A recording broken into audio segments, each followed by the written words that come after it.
I swore, Shannon, you've been on this show. I have not, but I'm pretty excited about it. Oh, cool. Me too. She's super excited.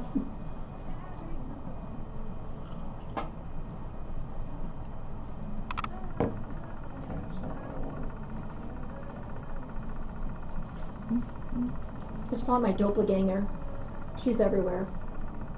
You have a doppelganger? I know. People run into me all the time and be like, "You look so familiar." I get that all the time.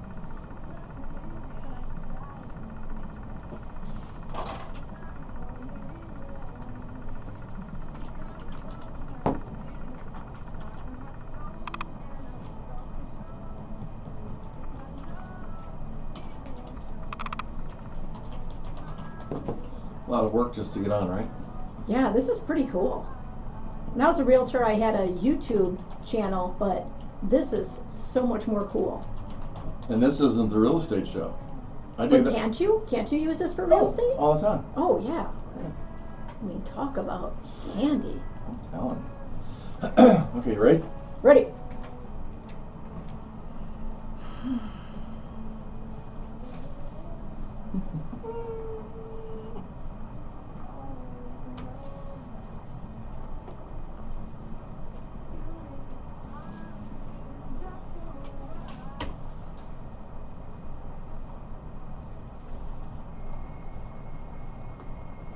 You hear that?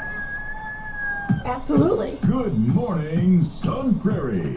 Time to rise and shine. What? Time to pour the coffee with Bill. He wants to be human. Time to rise and shine with Bill. He has all the ingredients for disaster. Time to get going with Bill.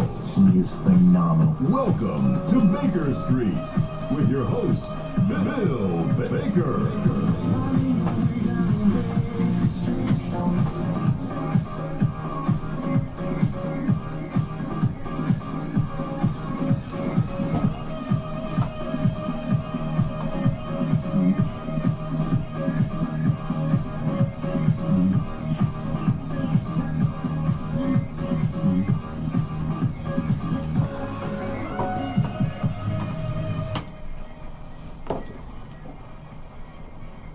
Hey, good morning, everybody, and welcome to June. And good morning, Sun Prairie.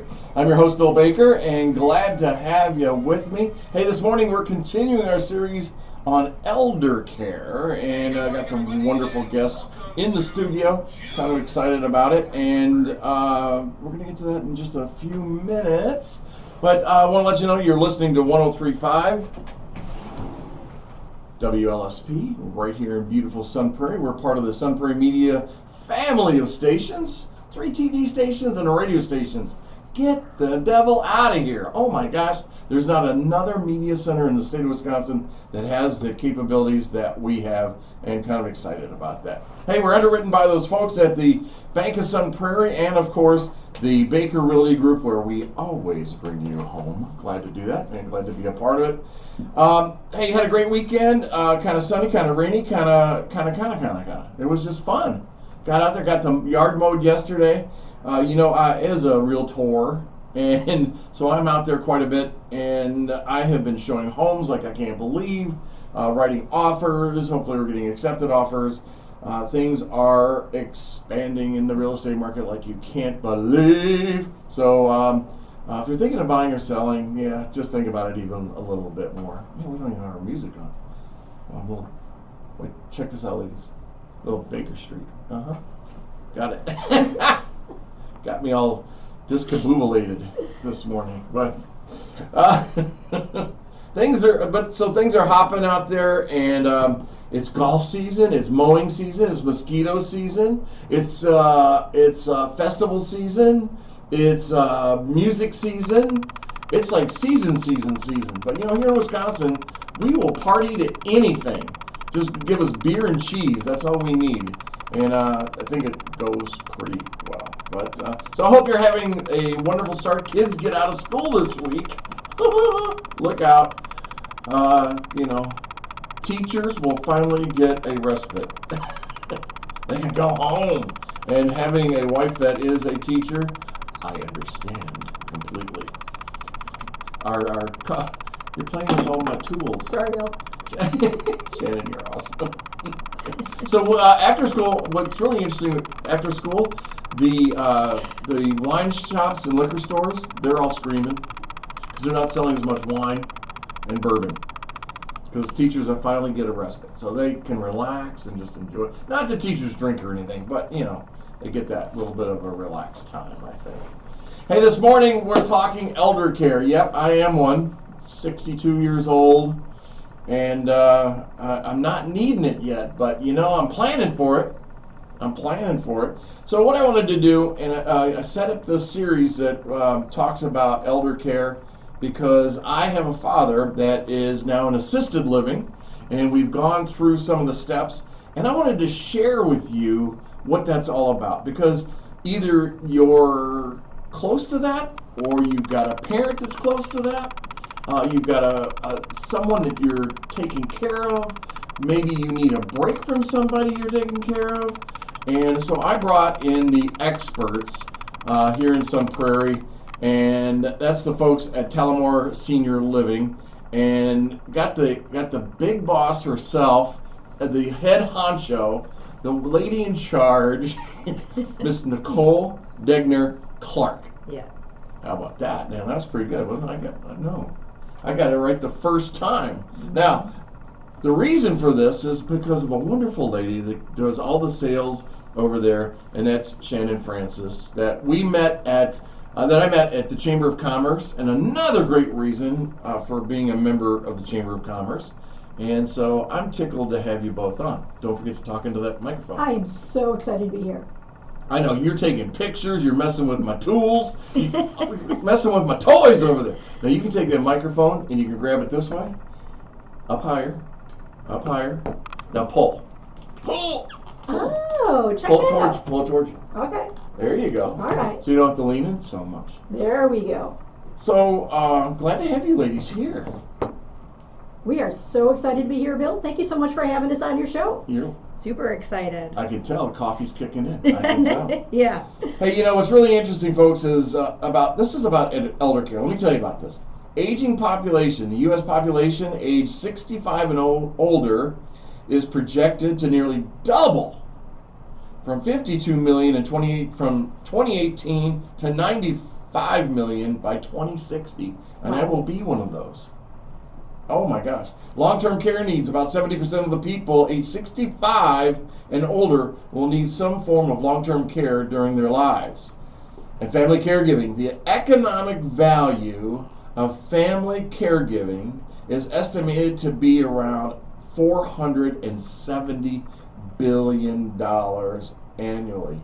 And approximately 14 million older adults age 65 and over receive some form of long-term care every year. And caregivers, get this, you guys, and I are one.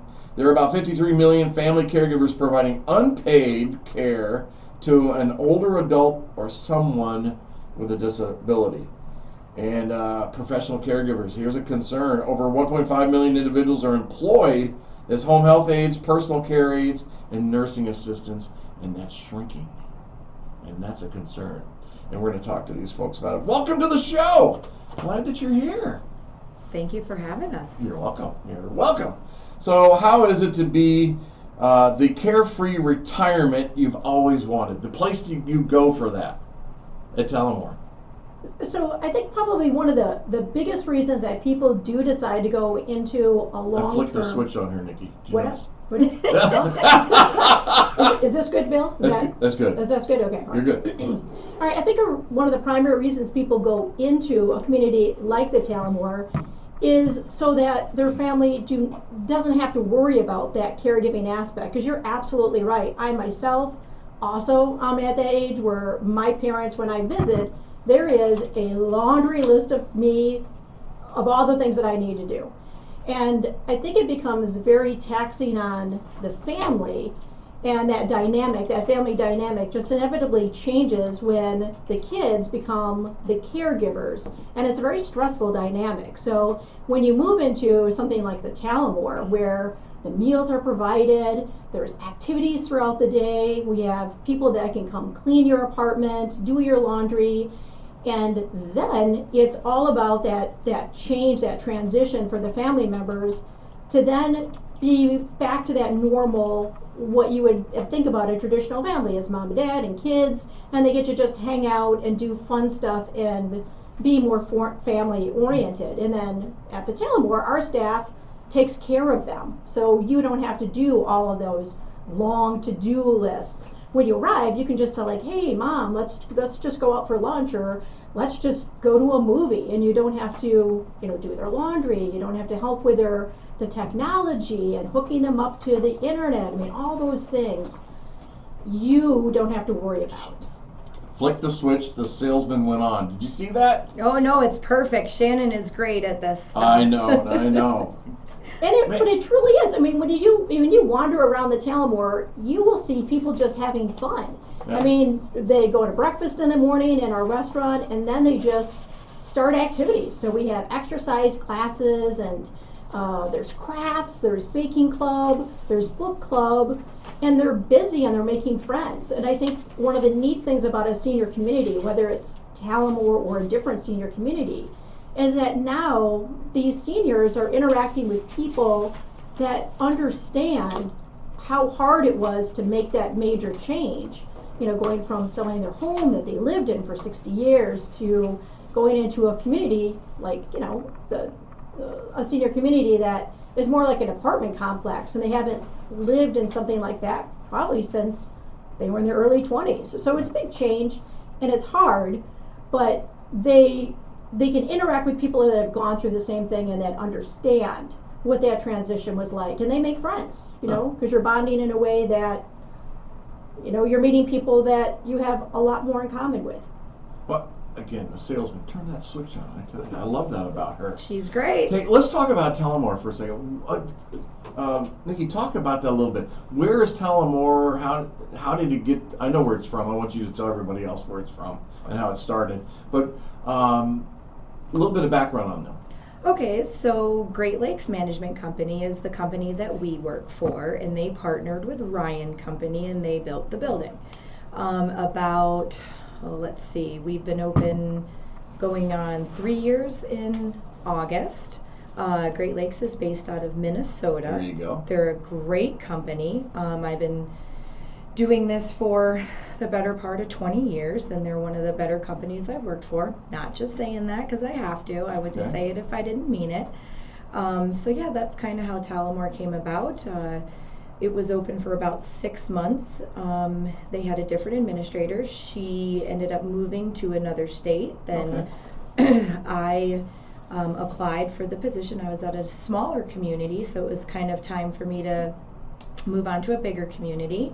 And so I started there about 6 months after they opened, and fortunately, because it was a relatively new building, there were spots open on the leadership team, and most of the leadership team that was working prior in different places with me prior throughout my career ended up coming over to Talamore as well, including Shannon. We've worked together for a very long time, the better part of 6 years, maybe 7 years that's right. now. Where were you before that?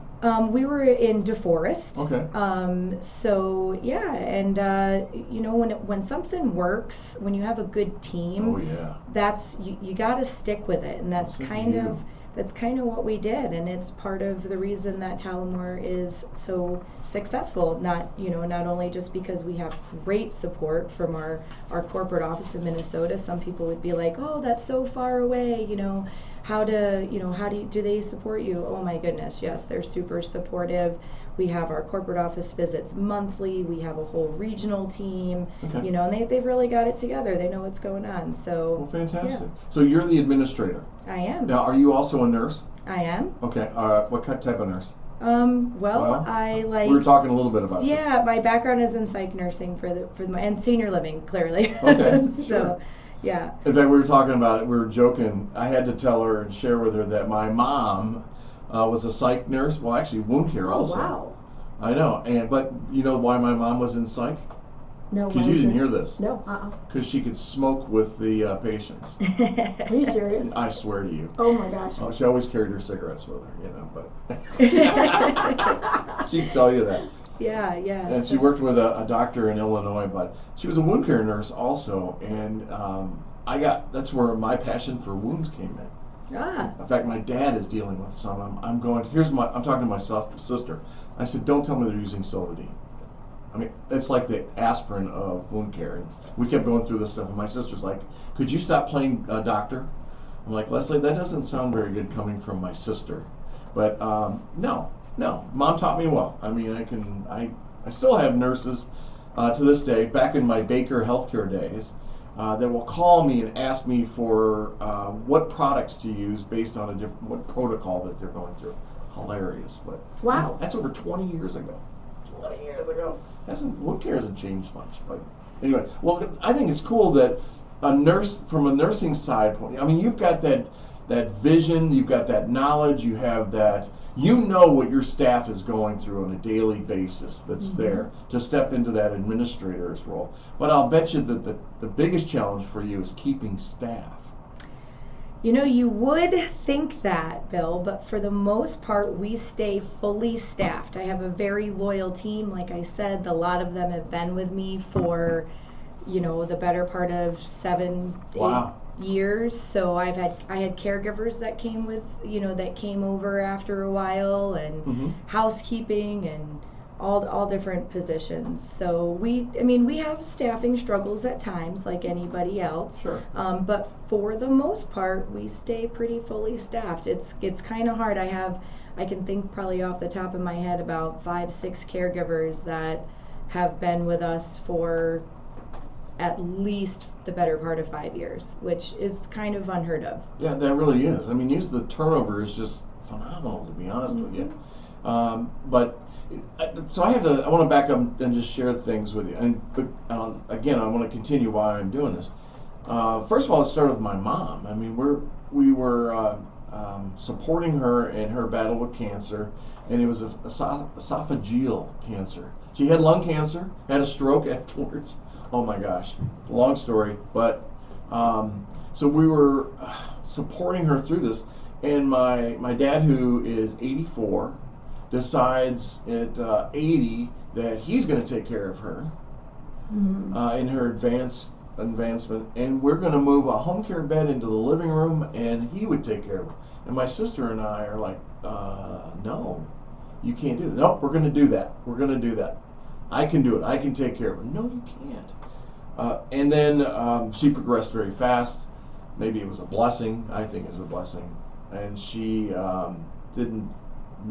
there wasn't enough time left for it to even consider that. But I think people in our society every day think the first thing out of their mouth is, I'll take care of mama. I'll take care of dad. And I really think we need to help them in the way of their thought process in making those decisions. And I know a lot of times it's that one subject that people don't like to talk about, money. But it's got to be that wear and tear on what's going on to the family that's taking care of that. Now you guys work with independent living, assisted living, and then you have like an upgraded assisted living, more intense. You have memory care, and then you have respite care. I remember because I even brought the flyer when you sent it to me. Nice. Good job, Bill. Well, I pay attention. I listen once in a while. And I use the paper, so it's okay. I can be trained. I love the respite care side of this. And folks, if you're, why don't you describe the respite care instead of me doing it? Because I want to turn on the switch for the salesman again. Yeah. So. And I have to say this. I love this lady to death. I'm just joking with her about the sales thing, but she is so passionate. I think that's what you're pulling in. I've been doing this for 5 years, and I've seen how great moving into a senior community can be, because I meet the families when they're at that stage what you're talking about, when they're caregivers and they're burned out. I mean, they're broken. I have people that sit across from me that are crying because they don't know what else to do, and they just can't be a caregiver anymore, whether it's a spouse or whether it's the kids, and they just need help. They need absolute help, and that's really what the first step that I talk to is not this a permanent move to a senior community is you as a caregiver need a little bit of a break. Yeah. And that's where that respite comes in. Well, I will say this to you. Yeah. My dad being in assisted living. Now, my sister, oh, thank God for my sister. The attorney, I always say, my sister, the attorney. Uh-huh. They have a home in Utah and they have one in Chicago. They love to ski. They're in Utah. My sister, even with my dad in assisted living, she needs a break. Right. And so we rotate going to Kentucky to be with my dad, even though he has care and all that. But Yeah. recently he fell. It ended up in the hospital. Now he's in the rehab section Yeah. of a nursing home. Don't get me started on nursing homes. I spent most of my life in nursing homes. But anyway, the stress level for her, being in Utah, she had to get on a plane Right. and had to fly there because I was like, Leslie, I can go. I'm 7 hours away. I'll jump in the truck and go. No, I need to be there. I need to be there. And I can feel family members, not even at that extreme, or maybe, that deal with that every single day and they never get a break. That is absolutely correct. I see a lot of people that fly from out of state, and it's a family decision. So if somebody has to make a move, the parents have to move. There's usually multiple siblings that are involved, Sure. and usually, Fortunately, exactly, because it is a team decision, and there's a lot of to-dos once someone makes a decision to move. But there are a lot of times that people do have to take time off of work, and then they have to fly into another state to be able to help with that transition because they want to visit places in person, which they should. But you can see that, kids always want to help, and they always want to make sure that the parents are safe and they're happy. And usually, before they get the parents to make the move, they're just in this situation where they're just kind of broken. Like they'll take times flying out of state and staying with the parents and taking care of them and staying overnight, and sometimes, especially if there's some kind of cognitive decline and they have to watch them throughout the night, and they just come to a point where they just can't do it anymore. And that's where they come to us, and they just want help and they want direction because it's overwhelming. So sure. Now we understand that as a family we just can't do this anymore, Right. but we don't know what that next step looks like. And that's just where we come in and we kind of educate about, well, what would that lifestyle look like? And what are the questions that you do want to ask when you go visit different places? Because you may not end up at the Talamore, we may not be the best fit, but we certainly want to guide you on what that transition is going to look like and the right questions to ask when you get to different places. You just said, you just said something very interesting I would not expect you to say. What's that? We may not be the best fit. Well, what would be the best? Explain that more, because Sure. Aren't all facilities the same? They are not. No. I always say to Do you people like that? I love it. Good Okay, job, Bill. thanks. Good job. That's called a softball. I love that one. Love it. So But it's true though. I tell people that if it's the right fit, you're gonna feel it when you come in there. Like, go on a gut feeling. Oh yes. And then, of course, come with all your questions, and I will give them a list. These are all the questions you should ask. You're going to be talking to another person like me, a salesperson. But in the end, you want to meet the director, which Nikki is always a part of every communication when you come to the Talamore. Yeah. You want to find out, well, how big is the community, and is it the right fit as far as size? Maybe you want something a little bit smaller. Maybe you want something a little bit bigger. But you want to know the feeling when you walk in, and you will know, if you're looking for community and warmth and activities and happiness, find that. And that may not be the same for every person. Can I say this about you? Yeah. And take this back to your organization too. I don't see you as a salesperson. I see you as an ambassador to Talamore. Yeah, I do feel that way. You know what I mean? Yeah. And because it's sales, when you say sales, people go, ooh. All of a sudden you're a solar salesman. I don't know, or a car salesman. And when you say director of sales, ooh, you're going to sell me something. But if you're an ambassador, you see what the difference is? You are, honestly, you are the ambassador for your organization, and you do it very well. And I appreciate it, but man, you got to change that. I don't like director of sales. Yeah, I Because these completely older agree. people, man, They know. Because I'm not selling it. For me, I yes, love the well, of course, because I love the Talamore, but for me, it's what my job is really is to help you get in that hour and a half time that you're with us to understand what it would be like to live there. Yeah. Right? So Yeah. if you make the decision to move there, you know what you're getting. That's sure. my job. Oh, sure. And if we're not the right fit, Right. I will help guide you on, other opportunities or other different places that you can go take a look at. Sure. Yeah. The hardest thing for us, Vicki, was that my dad did not want to go. I don't need that crap. In fact, when my mom died and my dad was there, and my sister insisted on overnight care. What did she do? She sat in the living room while my dad slept, because my sister was so afraid he was going to fall out of bed when he got up. He had to go potty, but and it was an over care kind of thing concerning. But it took us almost a year and a half to get him to where he went, yeah, I'd like to go look at that place. And it was a brand new place in Kentucky. I think we talked about this. I think you were helping me with that. Yep. And thank you so much, by the way, because it is so cool there. Now if we could just get him to do some things besides stay in his room. Yeah. He's just antisocial and, man, just so reserved and all that. But it is the hardest thing to do, is move them from their home, which they could have been for their entire life. They may be with a spouse. They may have just lost a spouse, and now they're going to have another change. And it's just such a struggle to give up that home. Catch the word, that home for them. And then you go, and what do you do with all the stuff you got? Trust me, I know about this one a lot. We've got options for that too. What? Yeah, of course we do. So we actually partner with different companies that help with downsizing and donating and organizing and estate sales and all of that. Wait. So somebody can come to you, Yeah.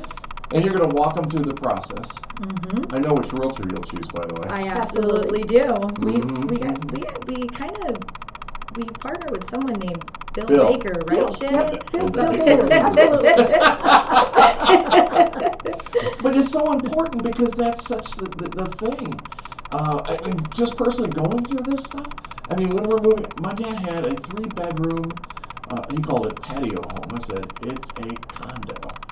He goes, no, Billy, it's a patio home.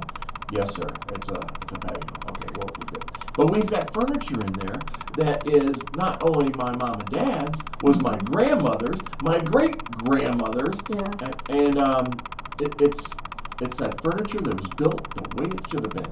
Solid wood, no veneer, no fake backs and all that stuff. And my sister didn't want any of it. I mean, and I'm going, where am I going to put this stuff? And Terry looks at me, my wife Terry goes, where are we going to put that? I got a spot, man, I got a spot. But it's all the stuff that you have to deal with. And then when you go try to sell it, nobody wants to buy it. No, there was really not much of a market for furniture, unfortunately. Even though how handmade and beautiful. Oh my gosh. Yeah, I know. And they don't make furniture the way they used to anymore. My grandmother, she would say, I have a Davenport. I love that. My grandmother used to say that too. A Davenport. Not a couch, not a sofa, a Davenport. Get your feet off the Davenport. Did it have plastic on it? No. Lucky you. I'm not Italian. I'm Kentucky.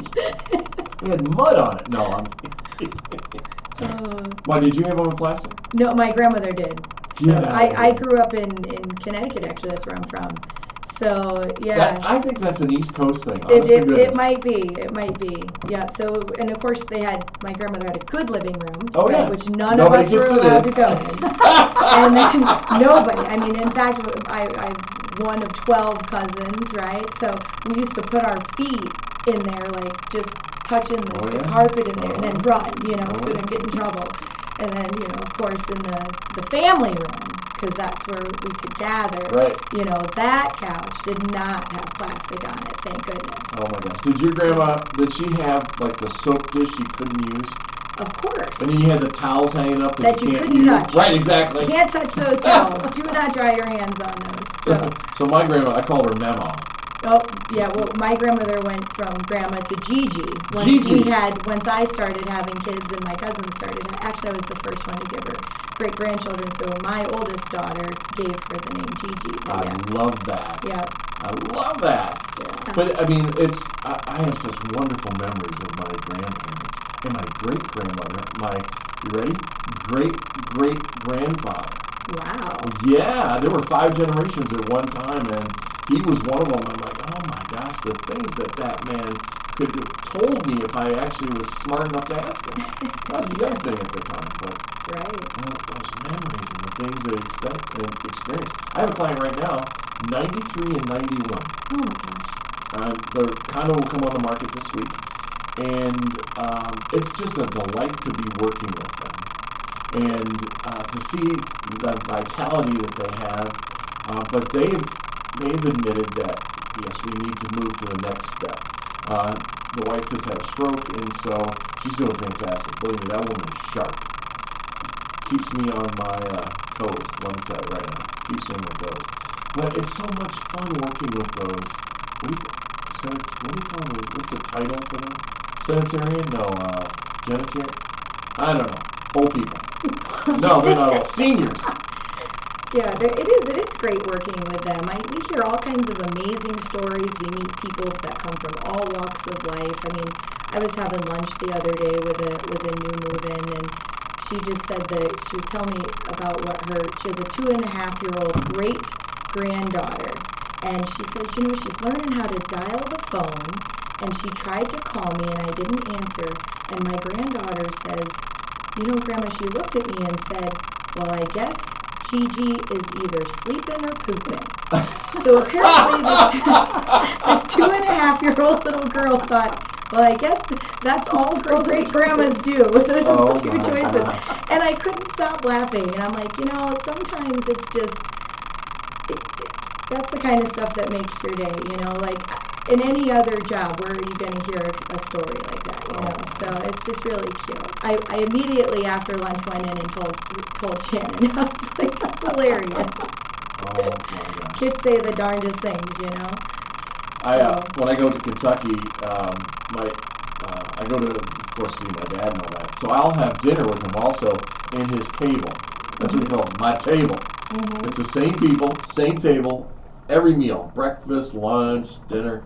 And one guy was 98 years old, and I was just had a conversation with him, just enjoying myself. And I said, have you ever thought about all the things that you've seen over the years? Yeah.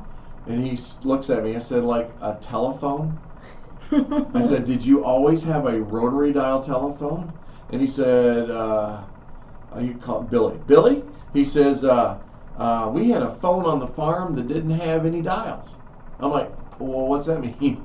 He said, you just clicked it. Oh, yeah. And he says, then we had a phone where it was a party line. And if somebody'd be on there for a long time, you had to say, could you get off so I could use the phone? And I just can't imagine the things. I know, the changes in technology over the course of 100 years. Oh yeah, the things that he's seen. I know, right? Yeah, that's amazing. Holy cow. And I'm grateful for where my dad's going, where he lives. Because you get that feel when you go to your parents' house, or your grandparents' house, that comfort, that ease. That's what I feel when I go there. It's also the feel I get when I go to Talamore. Oh, that's nice. Thanks. It is. It's very inviting, and the staff is so welcoming. I can't remember the lady that used to be at the front desk who's now doing bookkeeping, or what is her name? She was at the front desk for a while, and she just took a new position a few months ago. You might be thinking of Rhonda, the business office manager. She's she's the new one. Oh, well. Because somebody just left and went to another facility. Uh-huh. Oh, maybe I'm talking out of turn. No, we've had the same concierge since our previous building. What's her name? Her name is Bonnie. Oh, maybe I'm wrong. Well, but she does help with bookkeeping and stuff. She does do multiple things. Well, you had another lady that I thought she was okay. Anyway, but okay, I'm wrong. I'll just. Well, you may be thinking of Rhonda, who is our business office manager, and if Bonnie takes a day off, then Rhonda's at the front desk. That could be it. Too. Yeah, that's That could probably be it. But it's just so comfortable there and so welcome. And when the chambers come over I and love it we've when done they're our, there. oh, we got to do that again soon. Yeah, absolutely. Everybody is just so welcoming, and it's fun to be there. I don't know why it seems like when we come there it rains, but it's okay. but it's a fun thing.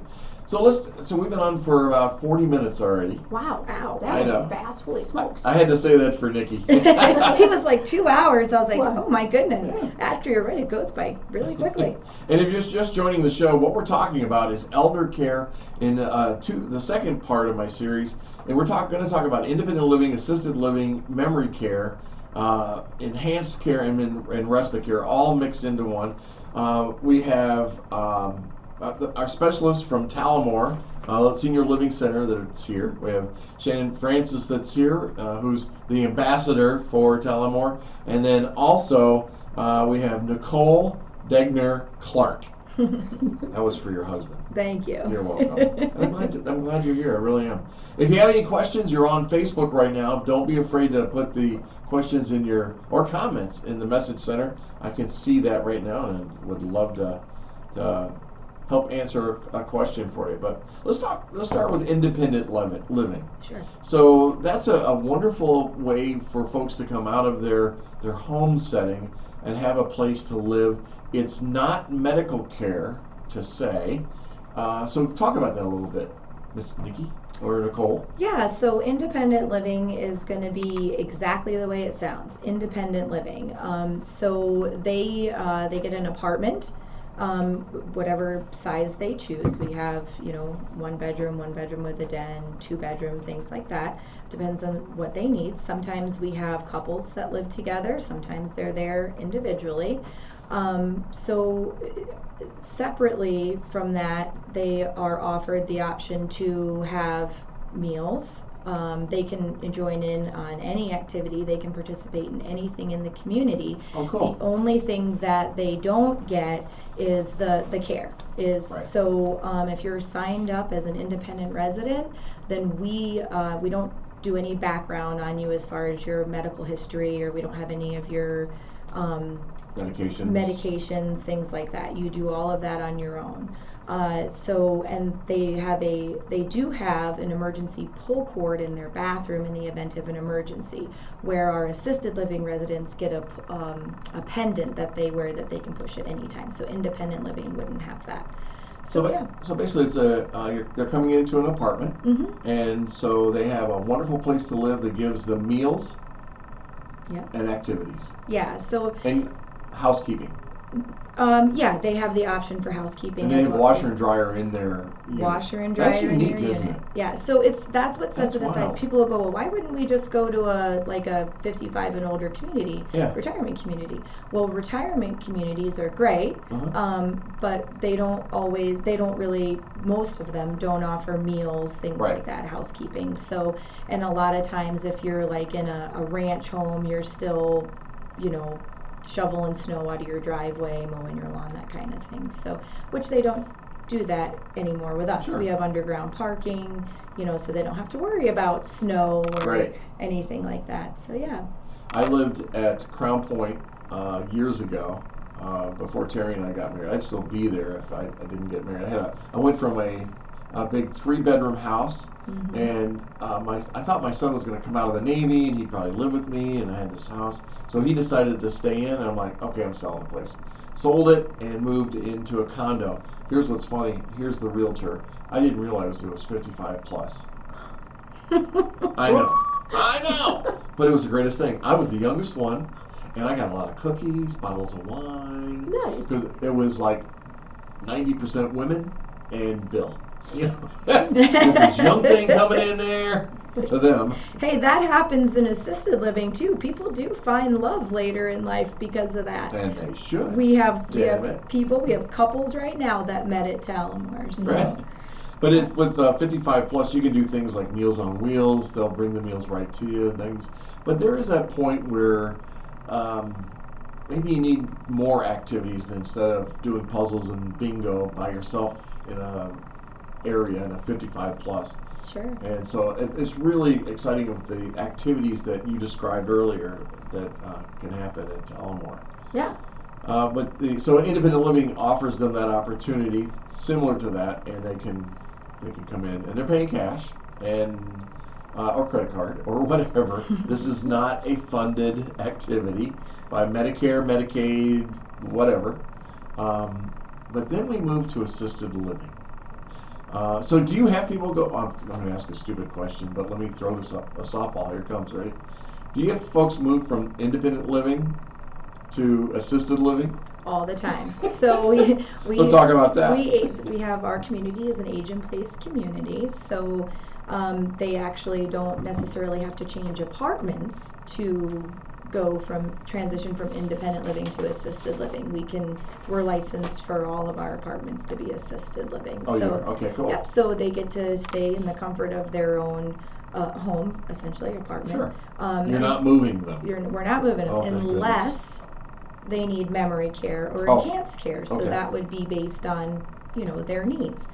Because that's a higher care level. Yeah, it's a higher care level. It's Right. not a skilled nursing or nursing home. Right. Enhanced care simply just means that they may need a little bit more hours of care than our assisted living can manage. Sure. So then, like if they're a Hoyer, like a lift, a Hoyer lift or something like that. So because obviously that area of the building is going to be staffed heavier than the other, the lighter care. So, but yeah, that would be the option, for them if they needed higher level. A question for you: why isn't that age in place?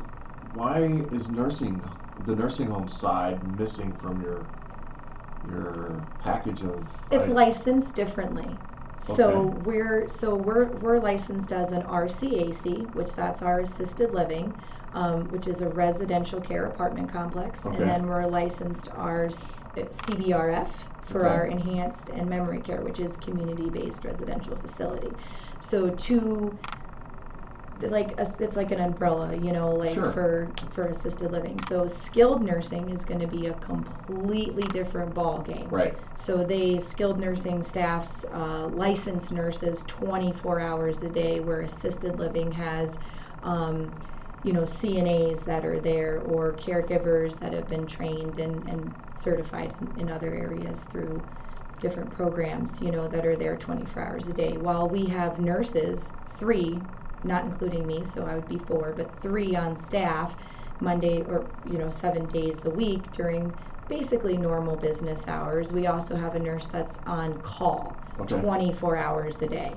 So, but they don't necessarily have to be on site like it does for skilled nursing. Sure. So why not nursing? I know you said about licensure. So how do you address the situation where you're in assisted living and now they need more skilled care? How do you handle that? Yeah, so then we, our director of nursing, or one of our floor nurses, we have an assisted living nurse, memory care nurse, they kind of watch that decline. Sure. I mean, I'll be honest, like probably 98% of our residents never even need skilled nursing. They age in place, yep. And we have hospice and home health that come in. Oh, you do? Okay. Yeah. Good. So they don't, unless they have like a skilled need, right. they wouldn't really need to go to a nursing home. But some do. Some do, yeah. Sure. And that's like, maybe again, like I said, 2 to 3% of the time. Sure. Are you referring them to somebody? We do. Who do you refer to? It just depends where the family lives.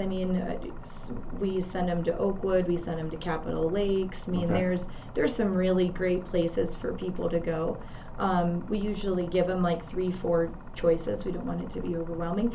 And then a lot of times when they actually go to skilled nursing, it's the result of like maybe they had a bad fall and they, so then it wouldn't even be us doing the referral. It's the hospital doing the referral. Sure. Okay. So, yeah. It's and that's a whole. I'm going to say it.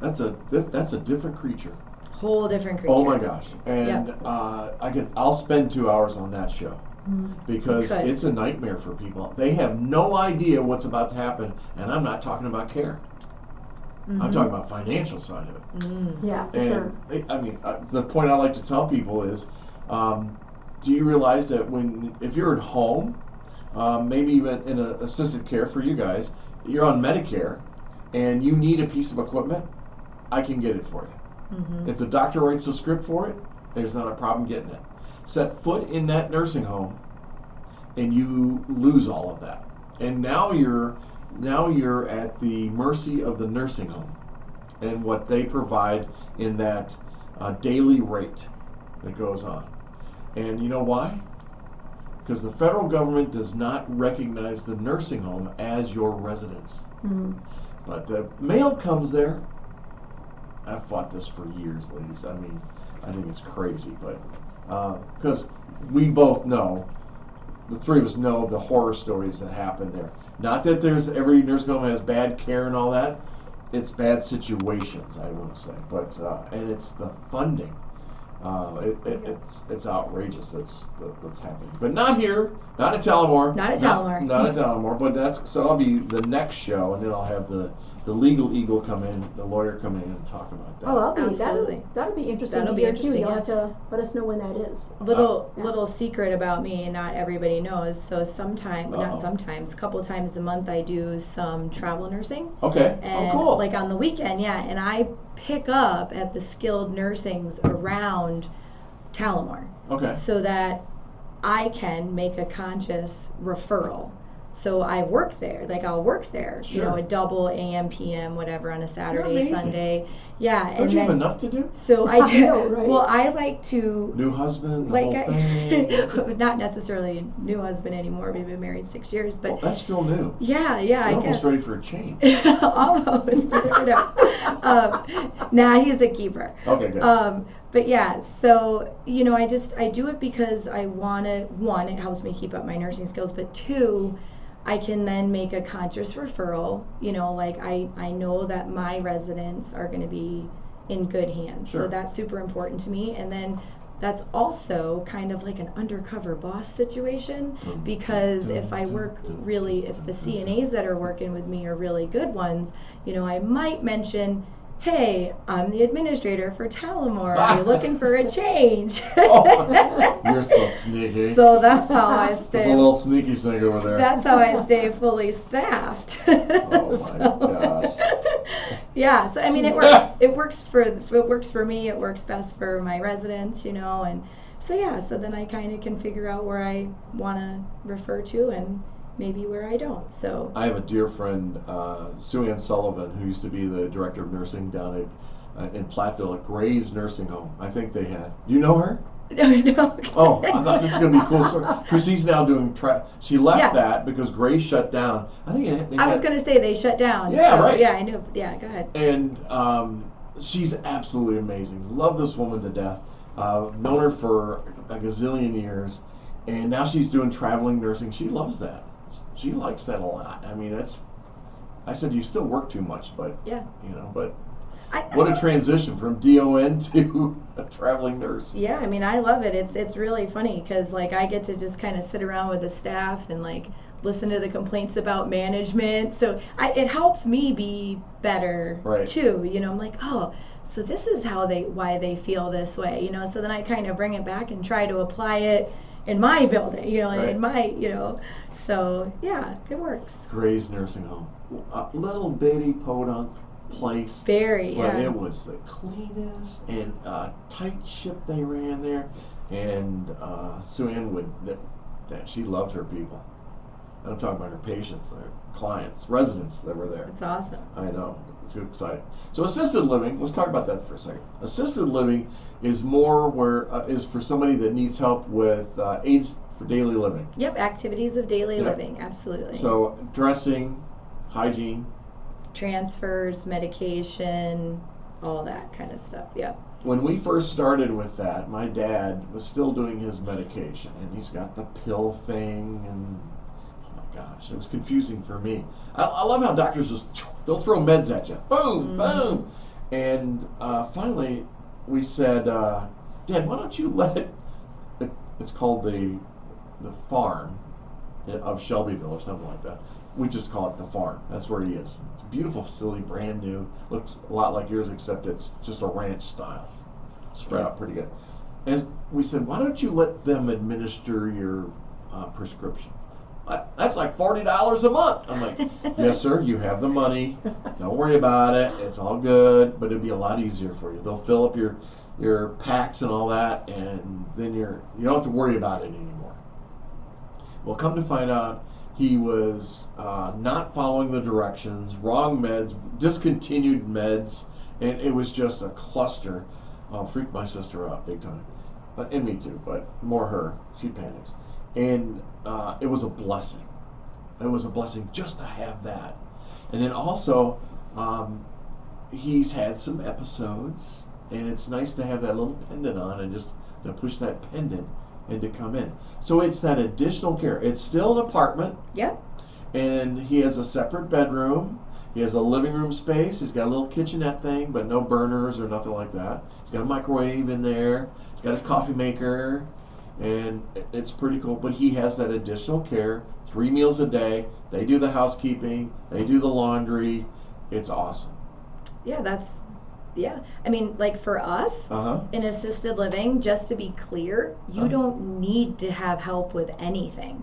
Sometimes people move into our assisted living just because they want all their meals included. Yeah. They want their housekeeping included. Yeah. And the key thing is they want that pendant, Yeah. that security. So they may do their own meds. They may drive their own car still. They may do all of that, but they want that pendant, and they want that that security of having that access to 24-hour care if they need it. Maybe they have a history of falls, Right. or so just because it's called assisted living doesn't mean that, we're giving up, we're not doing our meds anymore, all my independence is gone. That's actually not the case. It just gives your kids, like Shannon said, a sense of security that they're not going to get a call from Life Alert at 3 o'clock in the morning, because we're not going to call them if we don't have to. We will if that's how they want it, but we don't need to wake them up before their work day at 6 a.m. at 2 in the morning if there was no injury, everything's fine. It gives them that sense of peace.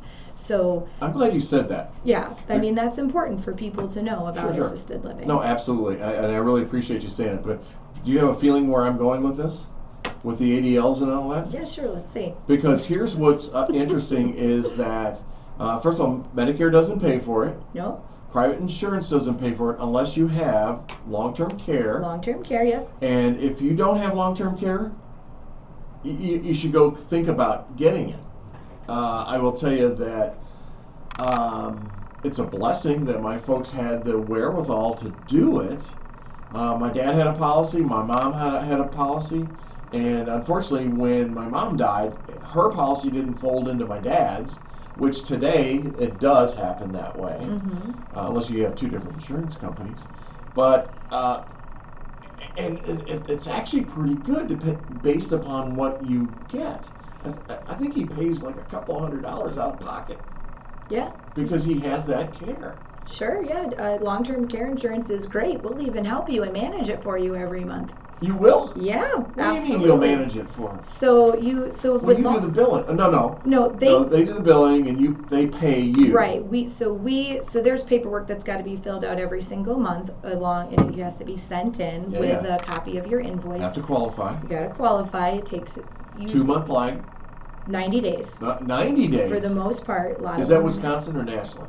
That's all I can speak for is Wisconsin. I Okay. don't know about nationally, but yeah, typically it's about 90 days. Well, we have brandy and cheese, so it usually takes a little bit longer. So yeah, I mean it could go a little sooner, maybe a little sooner, but typically what we see is 90 days. And then once you qualify and you get the claims started, the monthly stuff we can do for you. Okay. So that's kind of nice. Kids don't even have to worry about that. Oh, we had to fight with that, and my wife had to fight for her mom's reimbursement. I mean, it was ridiculous Well, sure, yeah. They I had mean, to their goal is fight not for to it. pay out, and Well, of course, your goal exactly. is to get it. Yeah, Yeah. no insurance company wants to pay out. Right. Have you seen the size of American Family over there? Yeah. Yeah, come on, something paid for that. Yeah. It's not your, And then, we do have people who qualify for veterans assistance, things like that. So that's always helpful too. Hey, Sue Ann Sullivan, you're watching. We were just talking about you and Gray's nursing home, and if you're still on, she's watching on Facebook right now. And there was a lot of love coming out and going your way, girl. So I'm glad you're watching on this right now. But that money portion is big, because let's just throw a number out there, not your cost, but for assisted living, what can a range be for people that are, I got a eyebrow went up, Yeah, the head tilted back. It's a pretty good range, because assisted living, like I said, you can come in with no care, Yeah. or you can come in with the highest level of care. So it's a pretty good range, I'd say. So what would that range be? Shannon? Yeah. So Back to her. Back to the Shannon. ambassador. I would say, when I have a conversation with people, generally in a geographic area, they're going to be pretty similar. I mean, we may present the information differently Okay. as ambassadors of our communities, but in the end, it's all the monthly fees are going to end up being Sure. about the same. So if you're looking at assisted living, you should anticipate somewhere range of like 4,000 to maybe 6,000, depending on how much care that you're anticipating to need. And if you're looking at like a lifetime moving into a senior community, and you may need memory care in the future, Sure. or enhanced care in the future, you should probably then estimate between $7,000 to $10,000 a month, which Sure. that's a fair amount of change. Yeah. It's a big commitment financially. Yeah. Yes. And nobody talks about long-term care insurance except on TV. Mm-hmm. Wouldn't you love to have somebody to sit down? Okay, you're now in your 40s or your 30s, Yeah. and for a couple of $100 a month, you could prepare for this. Nobody wants to think ahead, I think. We actually just did, if you know Amber Edwards from Mutual of Omaha. Yeah. So what I like to do, just as part of my job and networking with people in the chamber and other community members of Sun Prairie, find people like yourself and other professionals that have something to do with senior living. And I had Amber in to talk about long-term care. For the future, maybe not someone that's ready right now to move into a senior community, but is planning on it. So I had her come in and just talk about, well, what are the costs for long-term care? What does it cover? How do you activate it? Sure. Yeah, so it's another thing when you reach out to someone that's in senior living, the odds are pretty good that they're going to have connections and information to refer you to other professionals that are going to help you with those decisions. But you don't, okay, if I'm getting ready to move into assisted living, you don't buy long-term care, because it's not going to pay off. Correct? Run that by me So again. if I'm going to go into assisted living tomorrow, Uh-huh. I'm not going to go out and buy a policy. Oh no, you need to buy it in advance. How far in advance do you think? I know you're not insurance people, you don't play one on TV or anything like Right. that. I would say, if in your 30s would be great. In your Yeah. 40s, it's not too late either. It's never too late, but you're right. The Yeah. longer you pay into it, Sure. the bigger the pot's going to be, right? Right. And just, some people think, if I move into assisted living, I automatically qualify. That's actually No. not the case. Right. So you have to meet, for most companies, you have to require assistance with 3 out of the 6 activities of daily living to even qualify to get your insurance benefit. So, and again, like Shannon said, it's kind of their job to Sure. not pay out or hold off as long Right. as they can. So some people will be like, my parents never got to use it because, dad, passed of a heart attack before Yeah. he even went to assisted living. But it's a good investment especially if you do need it, Sure. know, so. Yeah, what do you, but how do you, I don't know how to ask this politely. How do you help the families that don't have $4,000 a month? What do we do with those folks? Well, there's communities that, well, one, you want to definitely get them started. Like you can go to the ADRC, and What's the ADRC? That's the Aging and Disability Resource Center. Okay. What are they going to do? They're going to set you up with a case manager, an account manager, and they're going to help you get whatever funding they can to help with a situation where there's a financial situation. So and Medicaid? With Medicaid. Medicaid would cover assisted living? Sometimes, if the building has a Medicaid option, absolutely. Whoa, folks, she just went right over something that's important.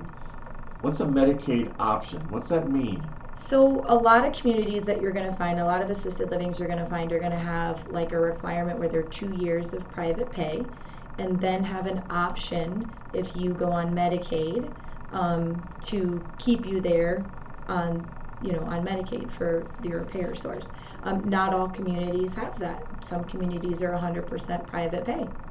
Wow. When you say communities, you're talking about facilities? Yep. Organizations? Yep. I hate saying facilities. Not so like I can't speak for skilled nursing, but every skilled nursing I've worked at does they take Medicaid, yeah. So, but not every assisted living. So with assisted living, then, do they have to do the spin downs and everything to reach that Medicaid?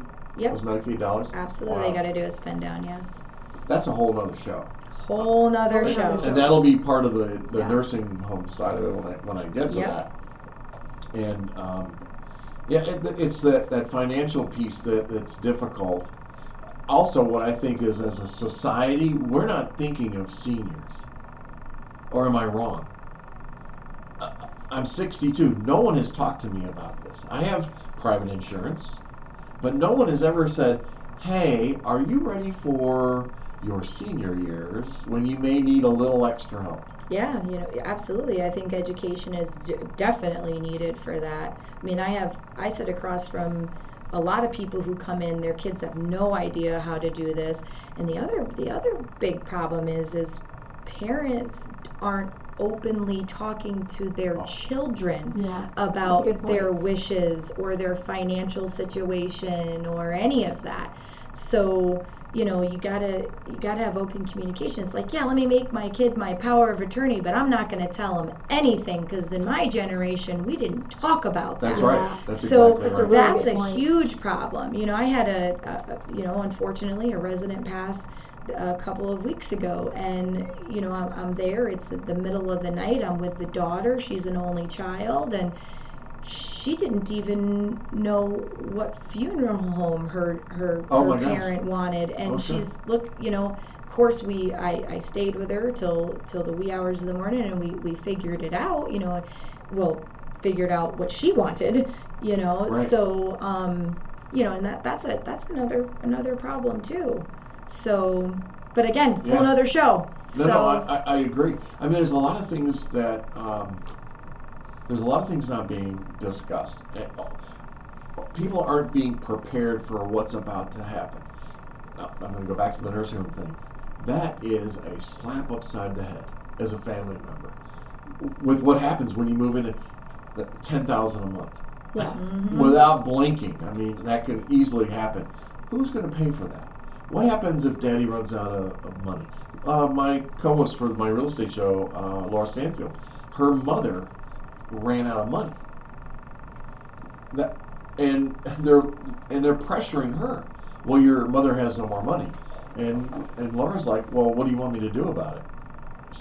What are you going to do with her? Kick her out? Put her on the curb? And, well, we can, I guess we can help you. They were really pushing back about helping her in the way of getting her on Medicaid. And then they said, we don't have a Medicaid bed available for her. Yeah, I mean, you do have to think about that too, that even if a community accepts Medicaid, Right. it doesn't necessarily mean that one would be available Right. when you need it. Exactly. Mm-hmm. I hate when we have to start talking about money and care. Yeah, it's tough. But I've dealt with that my whole life with Baker Healthcare and Care Solutions. I owned a Care Solutions with a billing company for nursing homes, and doing the 5 categories that I could bill for independently. And I used to hate that part because I would have to fight for reimbursement for these folks.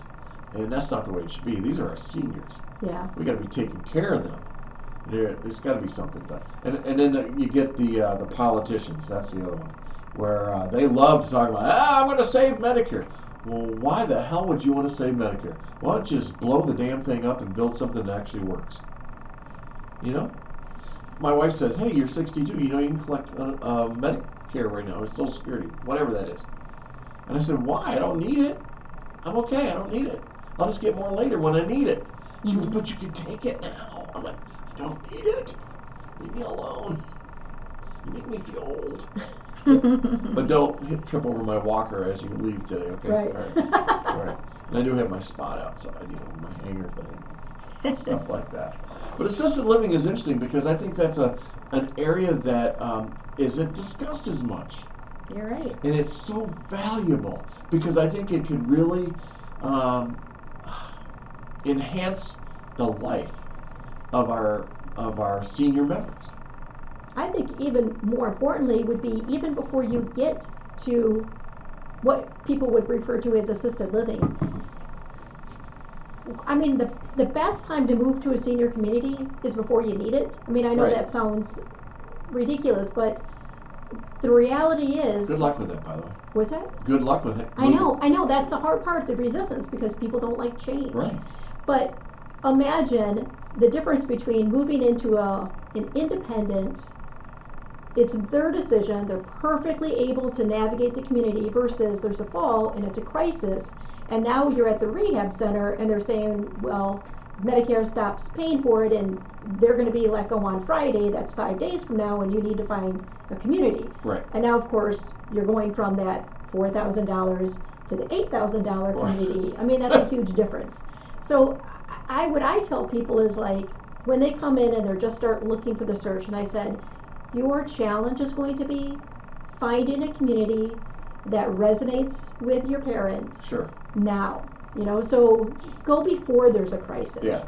Whatever it is that they're Yeah. looking for, find the community that has that. Sure.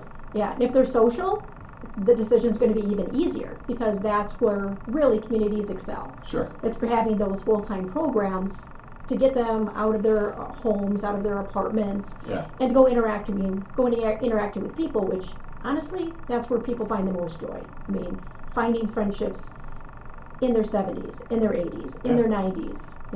That's really where the magic happens. Where was it? Assisted living.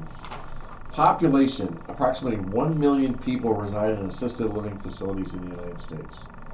And the age group, the majority of residents are 85 years and older. Wow, the majority. 85. I'm looking up.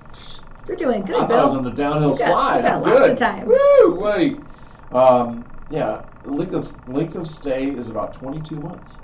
Wow, that's interesting. I know. Huh. Health conditions. Many residents have multiple chronic conditions, which common issues including hypertension, Alzheimer's disease, other forms of dementia, as well as mobility issues. Mm-hmm. I thought they left out a few there when I was pulling my information, so I could talk like I'm educated. I thought it was interesting. It's you got to plan ahead. That's the thing that I'd really like to get across on the show, is that the services are available. Educate yourself. Yeah, If you're a kid and you've got aging adults, educate yourself and try to educate your parents. I agree. You have to. Yeah. Because that transition's hard. I've just been through it, and I'm glad that he just I swear to you, woke up one day and went, hey, I think I want to move to the farm. I'm like, all right. Oh, he says, actually, I think I want to go look at that new place that they just opened up. Okay, Dad, let's make sure that happens. And do you know what sparked I that have no conversation clue. with him? No. Just, Well, you just decided. We talked to him about having more care, and so we had nursing care coming in, home health coming in and doing their thing. He's on oxygen. He goes to dialysis 3 days a week. Mm-hmm. He's got doctor's appointments out the wazoo. Oh my God. Yeah. Doctor, what's his name and her name and the other one's name, and we have a calendar that we all share to keep track of all of this. Right. Oh my gosh. I was about to say, and I'm sure my sister will be listening to the show later, it's like taking care of a kid. and planning. And when I say taking care of a kid, I got a baseball game over here. I got a swim meet over here. That's really it. Boy Scouts. Exactly. It Yeah. flips. It flips that relationship. It does. Yeah. So when they move into it, and you finally find a place, then your relationship can go back to what it used to be. Right. You know, where you can just hang out socially. Exactly. Yeah. And thank you for saying that, because that's exactly right. It lets them go and live out their senior years, and kind of takes a little stress off of us Yeah. as the kids. Don't you think? Yeah, Nicole? absolutely. It does. That's Wow. very true. What's the biggest challenge you think of assisted living or assisted plus, or we haven't gotten to memory yet. We're going to get to memory because we've already been. It's long. It's over an hour.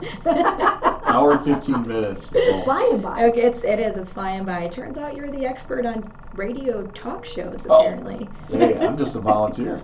This is just fun stuff. I'm really good at talking. Yeah. Yeah, that's why Shannon and I get along so well. Yeah. Yep. Oh my gosh. I forgot what my question. You're the biggest challenge. Yeah, that- what's the biggest challenge for families? And then let's talk about from administration also. Let's start with families. Biggest challenge from families. That's a tough one. What do you think, Shan? Like, Are you thinking, Bill, from like the perspective of the families getting their loved one to agree? To agree? Could be. Okay. Is it that agreement, that move, that push? Is it financial? Is it combination? I think in the end, what I hear over and over again is that it's the idea of giving up a life, like you talked about, like, hey, they've probably been there for most of their life. And usually the people that I'm interacting with, they've lived in that same home or condo for 50, 60 years. Right. So it's the idea of change. Change is hard for anybody. At Yeah. our age, it's still hard. Absolutely. So, and what a lot of people don't know is our brain changes as we age. Uh-huh. So the front part of our brain is in charge of executive management skills, which are those planning skills. So as we age, that part of our brain changes and we're not able to plan as well. And so when we have conversations with our parents, our brains are still firing. You know, when we're Sure. in our 40s and our 50s, Right.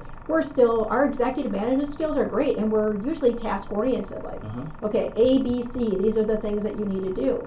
But as we age, that process slows down. Sure. And there's a lot of disconnect between the kids who are task oriented, already have a solution and want to get them into that solution, whereas the parents are like, I need to process one thing at a time. Yeah. And I think that's where the biggest challenge is, just kids understanding that they need to approach it in a different manner.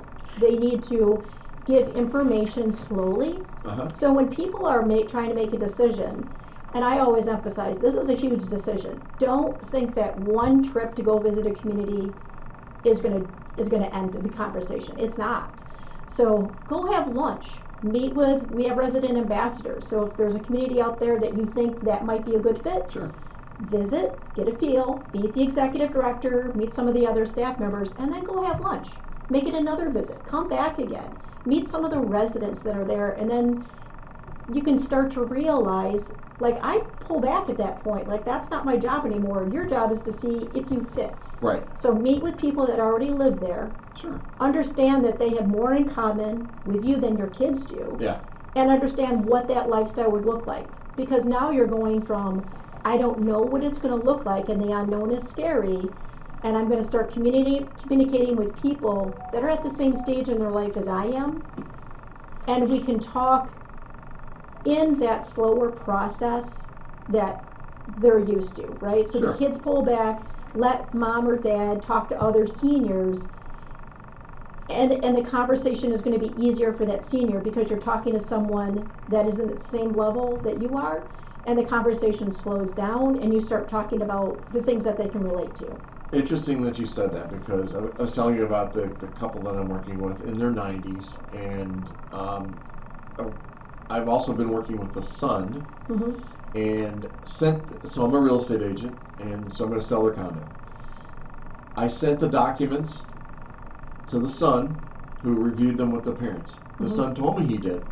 when I got there, and now we're gonna sign. They're gonna do a wet signature instead of a digital signature, because there's just no way to go through about 40 pages of documents to have them sign it. And I don't mind. I actually like going over the contracts now, but I go over them in a different way than I would if I was giving it to you. Exactly. Right. And so, and it's really just the base of it. I kept sharing with them, I will be with you through the entire process. I will take care of this. This is what I'm going to do. But when I got there to talk to them, I said, I have the documents that your son shared with you. And they both looked at me like, well, he didn't give us any documents. I'm like, oh my gosh. Okay. And so my head's going in about 10 different directions at that point. What's going on? Is this a memory thing? Is it, or did the son just not maybe share it correctly with me? I don't know what happened. But I sat down and I went through each document. And it took me almost an hour to do Right. that. And you have to. I mean, Right. And I was fine with it. Well, of course, because, I mean, your job is to make sure that they understand. Right. And you realize that you Yes. can't present it to them the same way that you could the son. No. Yeah, and I think for me, even if someone doesn't come to the Talamore, that's what I want to pass on to the kids, is you have to get out of your own head and try to be in their shoes. Understand change is hard, but then also realize that they're going to process things in a different manner. Exactly. Go slow. Make sure they understand.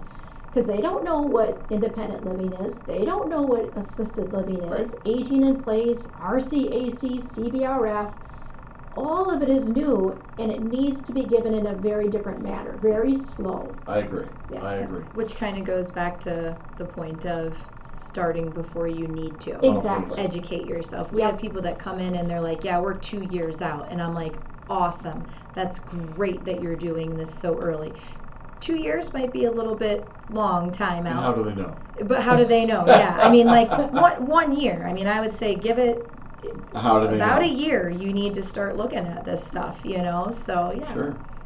Hey, let me do this. Let me come back and let me reset the show. You're listening to 103.5 WLSP, the Sun, right here in beautiful Sun Prairie. We're part of the family of stations here in Sun Prairie. 3 TV stations, 1 radio stations. Excited to be a part of that. We're underwritten by those wonderful folks at the Bank of Sun Prairie and, of course, the Baker Realty Group, where we always bring you home. I love that. Thank you very much. We're talking about Eldercare, and we're in the second part of a series on Eldercare. And today we have the experts from Talamore Senior Living, that's located right here in Sun Prairie. I didn't even put the address down, did I? Yeah, City Station. 175 City Station Drive. City Station Drive. If you want more information about Talamore Senior Living, you can go to talamoreseniorliving.com to the website, or you can call 608-655-6668. And if you want to ask for Shannon Francis, you're more than welcome. You will love talking to her, and she will be able to answer any questions that you may have. And then she'll probably set up a visit, invite you over, and have lunch. Yeah, absolutely. I tell you, I have to say, I've been there for special events, and I love the food. It is. Good. And that's Yeah, important. it's delicious. So, well, as a realtor, I mean, my thing is my nose. So when I walk in anywhere, and having been in healthcare for 20-some years, going into my nursing homes, I could tell you exactly what was going on in that facility when I walked through that door. And I'm going to say that your place is pristine. Yeah, we take great pride in our building. Well, your staff, you can tell your staff takes great pride in what they do, because the big thing for me, my OCD, it's clean. Mm-hmm. And it's more than clean. It's cleaner than clean. And I appreciate that so much. And the food is great. And I don't know if you noticed, I haven't missed too many meals. So when you got good victuals, I'll be there. And I appreciate that. So if you have questions, don't be afraid to reach out to these folks. And Nicole, Degner, Clark. Mm-hmm. Wait till I meet your husband. And then, of course, Shannon Francis. They're here in studio, and if you have questions, you're more than welcome to put them up on Facebook or YouTube, and we'll be glad to answer those. Or just contact them directly, and you can find out more details about what's going on. Memory care is interesting because I'm worried at today's. I'll tell you, I'll be the first one to say, man, there's some days I can't remember squat. Mm-hmm. And just the littlest things, and it just drives me nuts. It's that wetware that's between my ears. It just doesn't fire sometimes. I'm not a coffee drinker, so I can't live on caffeine and expect those things to go. But I drink tea. I do too. Tea's a mellower caffeine. Mm-hmm. I just like the taste of it. I like the bitterness. I know. Let's talk about memory care. That's a whole different critter. That's something. That's an area that's still being studied today. Experts don't understand what's going on there. And talk about your memory care unit. Our memory care unit has 26 rooms. We try to keep it a little bit on the smaller side. We actually staff that area with the most staff in the building. See, I thought that was a lot. And you're saying that's small. Yeah, that's actually not real big at all. Well, how many rooms do you have total? 142 rooms total. So that was funny. You looked at Shannon. I did, just in case. The lady that runs the place. Yeah. The checks. 142. I always want to say 145 for some reason, but it's actually 142. So there's 26 rooms. It's in a secured area or a locked area. Oh, okay. They have their own dining room. They have their own activity area. We actually have an activity assistant that specializes just in activities for memory care because it's going to be different.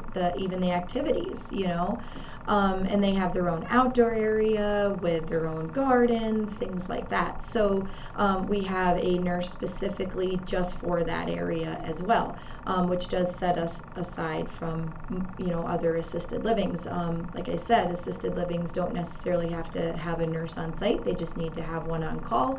And for us, we actually have 3 nurses dedicated to our building, a director of nursing and then a memory care nurse and assisted living nurse. And then of course I'm the backup plan sometimes.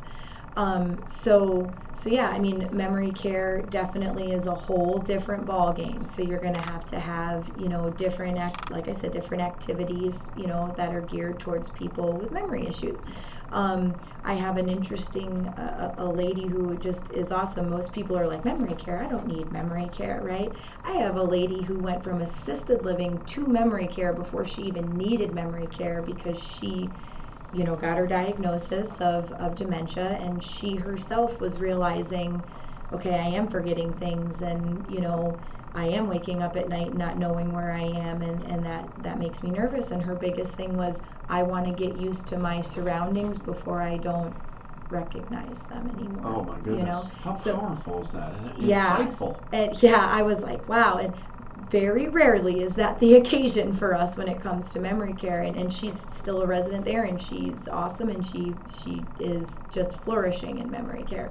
That's amazing. It took me 4 wives to remember that I have to pick up my underwear and put them in the dirty clothes. I'm teasing. Actually, I'm the opposite.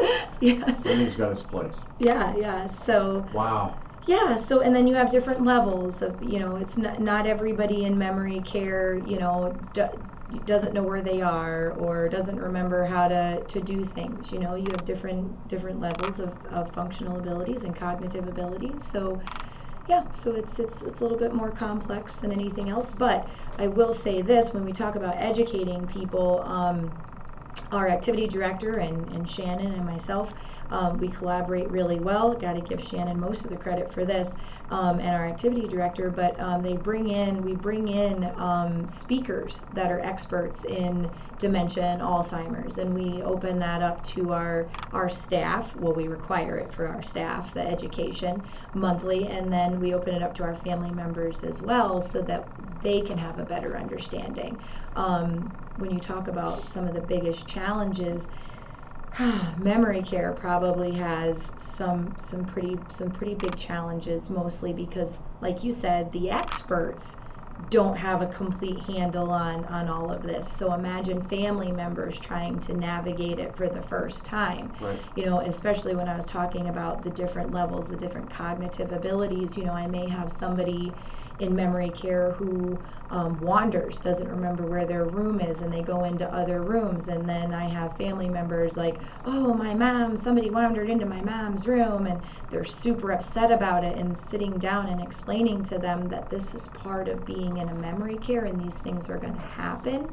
And as long as that resident doesn't show aggression, there's no violence, anything like that, that this is normal. And even though their parent hasn't progressed that far or doesn't have that particular behavior, doesn't mean that they won't. And the same consideration that we're giving to that current person who already has progressed that far is the same consideration and the same, that we're going to give to their parent. Most of the time that works, that puts it into perspective for them. Sometimes it doesn't, so lots of challenges when it comes to that, I'm glad we recorded that because that was absolutely beautiful. Nicely done. In the way of that. That was very powerful. Oh. It really was. There's a reel. Do you like reels? Love reels. On TikTok. There's a reel of a gentleman that has Alzheimer's, I guess, or dementia. Well, first of all, before I tell that story, what's the difference between dementia and Alzheimer's? Or are they the same? They're not the same. Okay, tell me. Oh, well. Talk to me. Tell me. Tell me. Shannon loves this stuff. She's over there. I know she's chomping at the bit. She wants to do it. I love talking. I love listening to you. Oh, yeah. Well, I'm not going to go into all of the medical stuff about it, but like Alzheimer's, you have different levels, so like dementia sometimes doesn't always turn into progress to Alzheimer's. Oh, it does not? Not always. Oh, no. I thought it did. No, it doesn't always do that. You just educated me. Yeah. So I mean, there's all different types of dementia and levels of dementia, and then Alzheimer's. So, not an expert in that field, but or in that particular area, but yeah. So yeah, they're not the exact same thing though. So dementia though is dementia memory loss, or is it disorientation associated with memory loss? Help me here. Sure. So if I just say I have somebody who has dementia, how would you define that? So that would be like a cognitive impairment. Yes. Okay. So yeah, they could have memory loss. They could. That's a big word for me, cognitive. So yeah, and some people, like I have like an aunt who was thought she had dementia, thought it was going to automatically meant she has Alzheimer's. Turns out she doesn't have either of those things. She just has a cognitive impairment, which goes along with normal aging, like Shannon was explaining. Like your brain changes as you age. So people will be like, oh, I don't remember where I put my keys.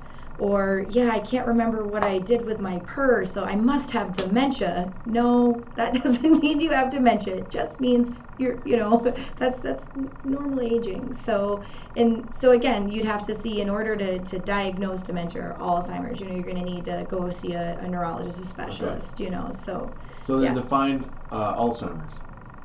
So that's going to be, a higher progression of your cognitive impairment. That's like top of the line there. So yeah. there's a reel, and I really enjoy watching it. It's a gentleman that has, I don't know if it's dementia or Alzheimer's, I can't remember because I just watched, and it's the father, and he's living with his son, and routinely he'll say, now who are you? Mm-hmm. And you go, well, I'm your son, and well, who's in the other room? And then he's worried about money. And where's my money? He'll say, well, it's in the bank, Dad. Everything's fine and everything's cool. Oh, okay. Well, am I going home soon? Well, you are at home. And, I just love that they are taking the time and effort to share that. But what gets me, and I know you two will understand this immediately, is what the family took on by having the father living with them. That's a big responsibility. Yes, huge. 24 hour a day. Yeah, and you've got to do things with your doors because they will walk out the door. Right. Oh yeah. And that ain't good. That ain't good. Yeah, it's not going to happen like when it's a nice 70 degrees outside. It's going to be below 0 or it's going to be 110. Right. So I think what a lot of I love this topic. I mean, I'm fascinated by it. My I have a history of dementia in my family, so I'm always trying to learn as much as I can about it. But we had a geriatric specialist from UW that came in and did a Badger talk at the Talamore, and Cool. the topic was, how does isolation cause cognitive decline? And of course we had a really big opportunity to study this because of COVID-19, where everyone Sure. was being isolated. So out of that, the basically 2 to 3 years that family members were isolated, there were a lot of research studies that came out that showed not only the cognitive decline of individuals, but the biological changes in our brains. Wow. Yeah, so I thought it was really interesting, the presentation that we had at the Talamore, and she talked about that the more isolated someone is, the less interaction they have with people, and that, we talked about the executive management skills, the front corporal part of your brain. She said that showed the most significant decline, which just progressed the disease. So the more, which was plaque, it's the disease is this plaque that builds up in your brain. And so the less you're interacting with people, the harder it is because it's changing your brain, the biological changes in your brain, that front cortex, it's changing. There's more plaque that's building up that prevents you from doing those planning. So then, you may have someone like a kid say, hey mom, let's go out and do XYZ. But getting up in the morning and getting dressed, putting, maybe your teeth in, and doing your hygiene, those are all skills that require executive management skills. So if you are having a harder time doing those things, it's easier to say, no, I don't want to, but not saying, the parents never say, hey, I actually don't remember how to do these things. Instead, what they say to the kids or someone else that's trying to get them to do things, no, I don't want to. And you never realize that they don't want to do it because they don't remember how to do it. Right, exactly. Yeah. It was interesting, my buddy Scott, best friend, best man, the whole thing, his mom passed a few years ago and had Alzheimer's, and so she was at his house and visiting, and the grandkids were over and all that, and similar to what you're talking about. She gets up off the couch, she goes over to the piano and just starts playing. And Scott said it was the most beautiful thing he's ever seen because she couldn't have done that the day before, and that was the last time she ever played. She hadn't played in years because she didn't know how, but she all of a sudden just got up and played. Yeah, that's one of the biggest mysteries when studying dementia is that brains are complex, and music is a really big part of, if you find a really good memory care facility, you'll find that music is a big part of that programming because it does affect our brains differently, so that you can hold the memories of music and the words for some reason longer than you may remember your son's name. Wow. And nobody's going to be able to explain why, at least not now. We don't know. There's still a lot of mystery behind it. That's something else. So memory care, population-based, 500,000 people living in dedicated memory care units within assisted living facilities or specialized memory care communities.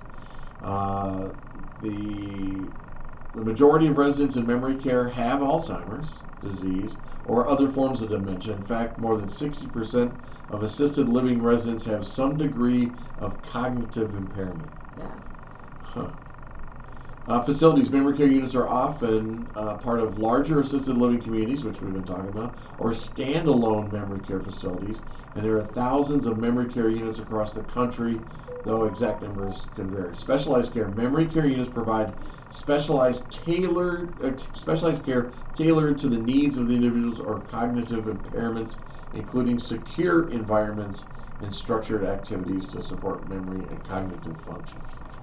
Trying to think of a company that is over in West Bend. They created a group of systems. I think they're still in business. Grandcare is the name of the company. And what Grandcare was created by a gentleman that has education from MIT, and he has sensors all over the house. And those sensors are on the door, They're in the part of the bed. They have that will tell you when mom or dad does something. And because he had experienced with his parents, dad walking out the door. Yeah. You know, and they didn't know. Well, this one, he even has the sensors on the thermostat where it will alert him if it drops 10 degrees for whatever reason, or goes up 10 degrees. Like maybe they're playing with the thermostat? Could be, or Okay.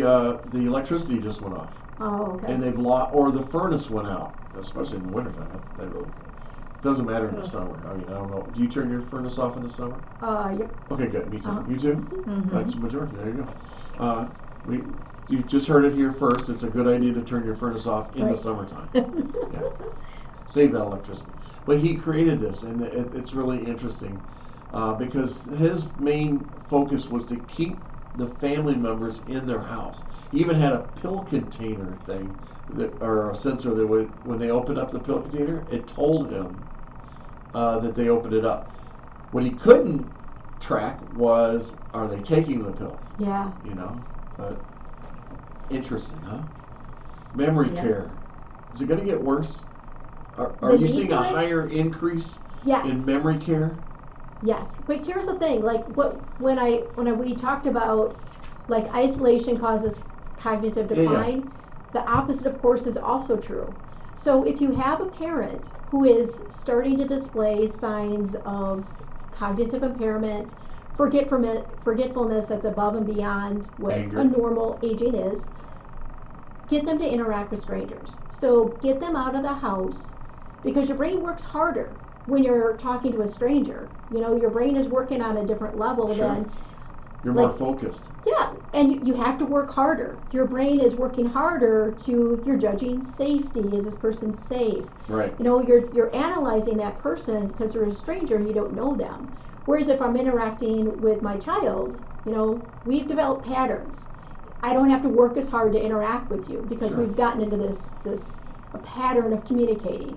So the more people go out, like, and this is like, I'll give a thumbs up to a Grace Daycare out on the west side, that a lot of people that, you know, they've been thinking of, well, I know in the future mom or dad may need memory care, but in the meantime, I'm going to go to daycare where it's safe and it's meant for interacting in a safe place, so there's a secure environment, they can't walk out the door. That is a great idea. Sure. But whatever that looks like, get them to go out and meet other people. Have a coffee clutch that they go to.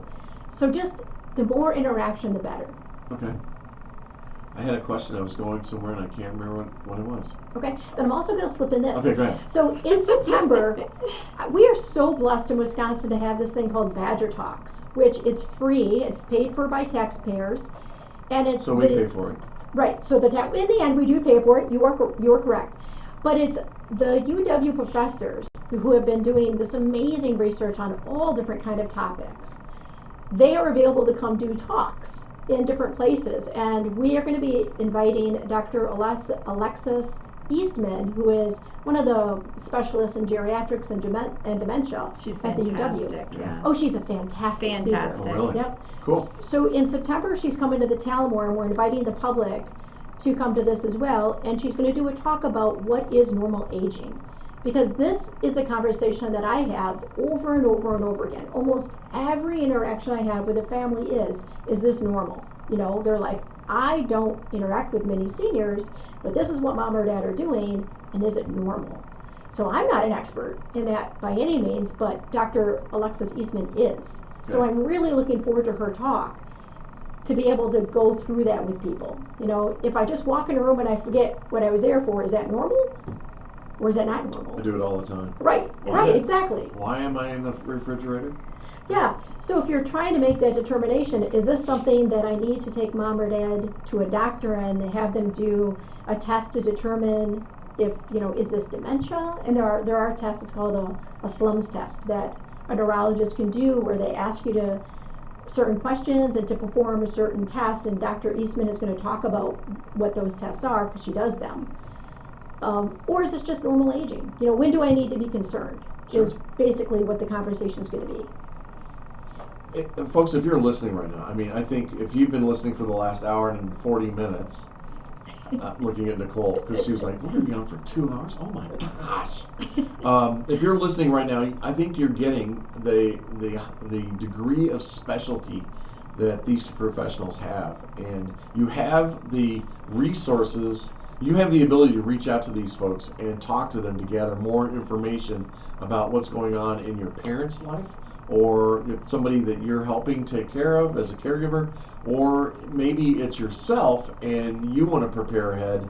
And so start off first by going to TalamoreSeniorLiving.com. That's TalamoreSeniorLiving.com. They're located over on City Station Drive. You can't miss it. It's this big building, a lot of rooms and stuff, nice little atrium and everything. Or the phone number, I'll do this a couple times, 608-655-6668 is the phone number. You can reach out to them if you don't have internet or you choose not to use internet, whatever the reason. There is a person that you can physically talk to and call ahead, make an appointment, and go over and see them. I'll tell you this also, and I shared this years and years ago with folks. Don't be afraid to just drop in. Oh, yeah. Walk in and look at the place. Go over to the concierge area, the desk, and tell them that you're here just to check the place out. There's nothing wrong with that. You're not catching them off guard. They're not going to set things up, but you never know. Talamore doesn't do that, but it's okay to do that. Just walk in these buildings and get the feel for it. Somebody will greet you, and if they won't walk you around and show you some things, it may be because a person's not available at that time or something else. I absolutely agree with that. And Nikki always says Yep. that to individuals as well that visit. You will get a good feel for the community if you just pop in like that. Absolutely. Absolutely. Yep. So maybe the sales director is on a tour. So wait for a little bit. Right. When that person comes back, they'll be able to take you on a tour. It is a great way to find out what the community really is like. Because we may prepare to have a tour, but if you just pop in, you'll see what the real community is like. Absolutely.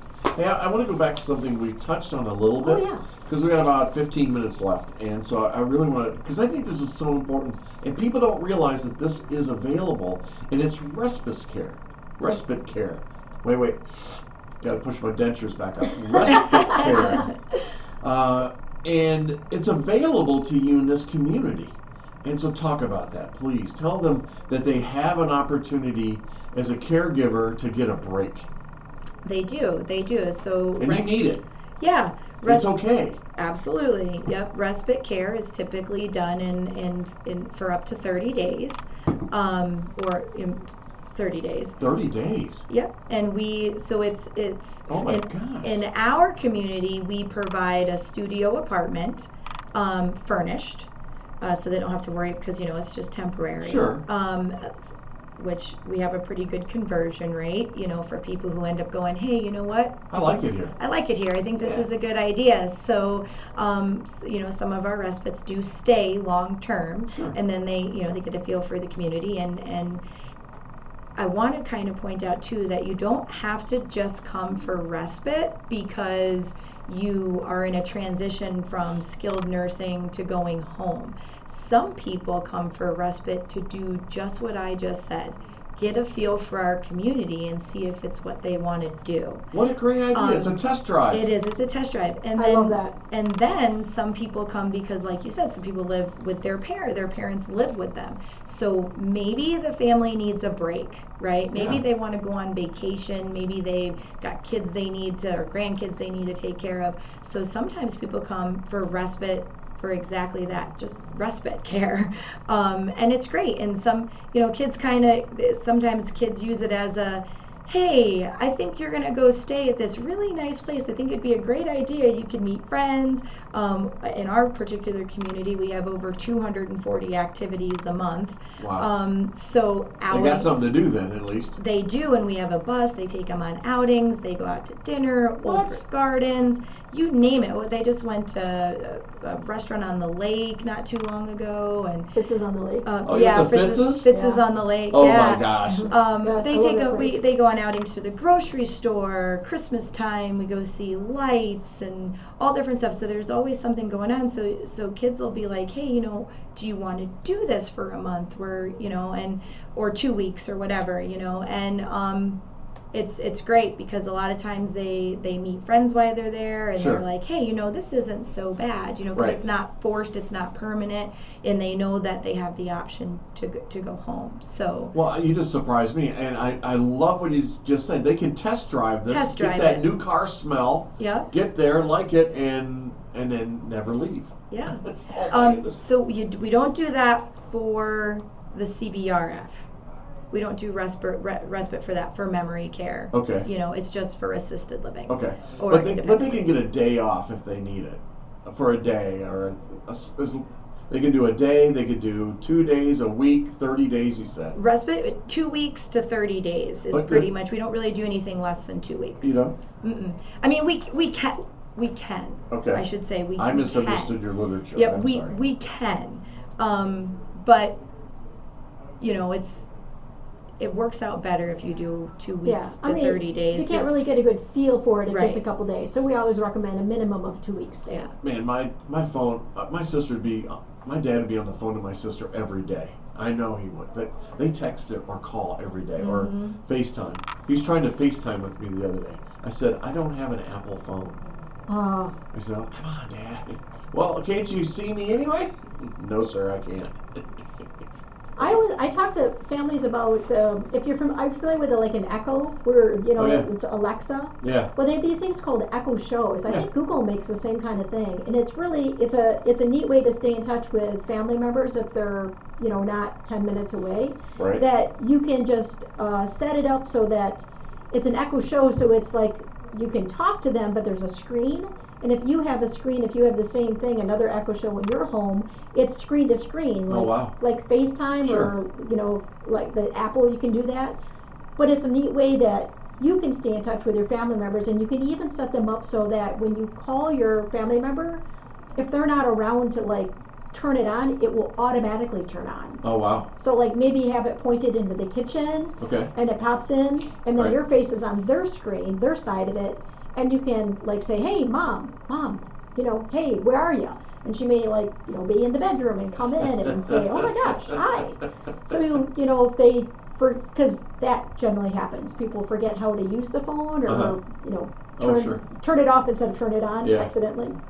Oh, we use the photo thing with Google. Oh yeah. So we can load photos, and it goes to my mother-in-law, and she can see them all. They flip through, and one day she's like, hey, there's new pictures on here. Yes, ma'am, there's new pictures on there. We add pictures all the time because we're about to have another grandbaby in July, and so she gets to see JJ and she gets all the other pictures, but she's always looking for pictures of JJ. And they just did an entirely new photo thing the other day, and so she get these there's new pictures on there. How'd they get in there? Oh, that is so cool. That's a great idea. Oh, she's sharp as a tack, though. Oh my gosh, this lady's amazing. Yeah, Terry goes to Florida, I go to Kentucky. It's like this. We haven't been to each other's parents for over a year. Oh wow. Well, because we're running, it's going all these directions. Yeah. I'd like to go to Philadelphia to see my grandson, my new grandson, but haven't had that opportunity. But to do that, this is cool. Almost I've got 10 minutes left. I love this. I love the respite care, and I like the test drive thing. Yeah. I still think it's going to be a challenge It is a to challenge. get somebody to go on vacation to Talamore. I don't want to leave my house. I like staying right here. I got everything I need right here. I can hear my dad. Oh my gosh. He'd be, no, I don't need to go. No. I'll call your uncle. He'll take care of me. Don't worry. Yeah, Dad, he's the one saying we need to take a break, okay? It's for us. It's we're very fortunate to have a younger brother that helps run my dad to doctor's appointments, or my dad's best friend growing up. They take turns running him places, because my sister lives in Chicago or Utah, and I'm in Wisconsin. I'm not there to do that. And some of his appointments are 30 minutes away. Yeah.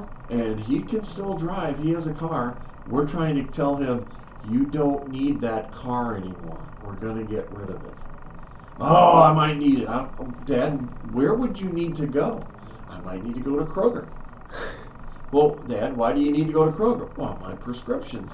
They're being delivered now to the farm, so you don't have to go there. What if I get a new one? We'll pick it up on the way home. I mean, it's the conversations that we're having. I know, and you're both smiling at me. Oh, like, yeah. yeah, we've heard this. Yeah, we understand. Lots and lots of times. I think people are just, they're afraid of losing their independence, and that's Yeah.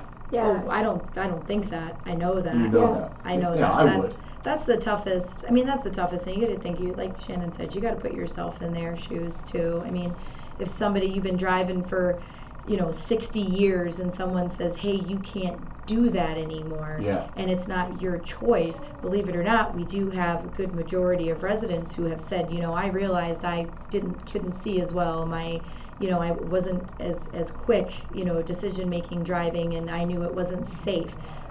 Ideally, in a perfect world, they all figure that out on their own, but they don't. But we do have residents that do. But that is a big one. The driving, the license, that's a big one for them. He's bumped into stuff, backed into stuff. Oh my gosh. We're like, Dad, come on. We're tired of fixing the car. Oh yeah, I remember when my uncle had to take my grandfather's driver's license away, and that was terrible. He had Parkinson's dementia. Oh, Like that's I a said, tough there's one. different types Oh, of dementia, right? Never ever thought about that. Yeah, and he was blind in one eye, but he was also a Marine, a truck driver, a constable, so he'd been driving his whole life. He says, I have more experience backing up than you do going forward, and you're gonna take my driver's license. So my poor uncle, I felt so bad for him. But yeah, it was tough. That was probably the hardest transition in our personal experience, So Yeah, it's coming, ladies. It's coming for each one of us, and I'm just so. I think I'm fortunate to know you because I know where I'm going to go. It's hopefully you're still there. hopefully we're still there. Yeah. You will be. But to have experts like you, have specialists that understand what's going to happen to each one of us. And to know that there are alternatives out there. You don't have to take care of mama and daddy or mom and dad in your home, in their home. You don't have to accept that responsibility. And you don't have to be guilty about it. Yeah. There are organizations like Talamore Senior Living that can help us. I'm trying to think of an analogy here. You could brush your teeth with a stick, but it wouldn't work as well, I guess. No bristles. Why do something difficult when there's an answer that's there and it's available? How do you take care of that? And again, and it starts by you contacting Talamore Senior Living to answer any questions that you may have and to learn more about what's going on. Yeah, just for the education part of it. Yeah, just the education. It never hurts to ask. So what am I missing? What have I forgotten, Miss Nicole?